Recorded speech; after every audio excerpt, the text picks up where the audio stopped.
house centipedes. You ever see one of those? Do you get those at your house? They're awful.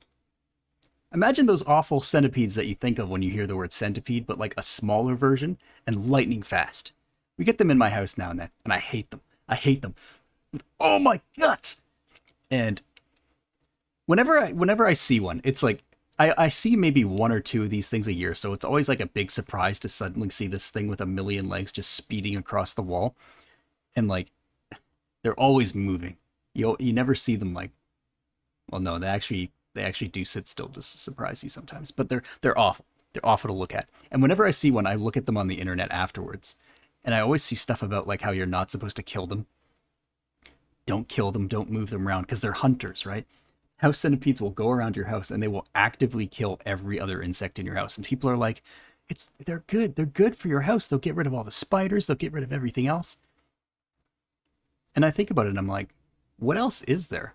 What are the other bugs and insects that I see in my house? And it's like spiders, and very rarely I'll see ants.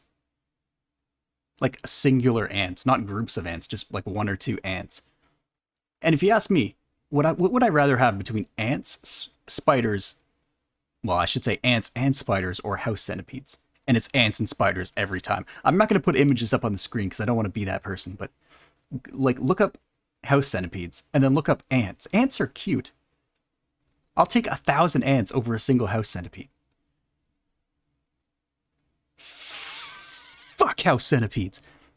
Anyways, I also wanted to end this episode with a little bit of advice. Now and then I'm going to throw in a piece of advice, just something that can help you at some point in your life. At least I hope so. So today's advice is for if you're ever falling out of an airplane. You can't really use this advice if you're falling off of like the first or second story of a building because you don't really have time. But if you're falling off of an airplane, think to video games, okay? In video games, when you land and hit the ground, if you roll right away, there's a lot of games where that prevents any damage happening. It's a real thing. It really works. I'm not saying go out and try it, but it works. Now, if you're ever falling out of an airplane, you're pretty much screwed. There's no way you're going to time that. So what you want to do is put your body flat. Like imagine you're like a hot dog in a hot dog bun and just start spinning. Okay, are you imagining a spinning hot dog right now?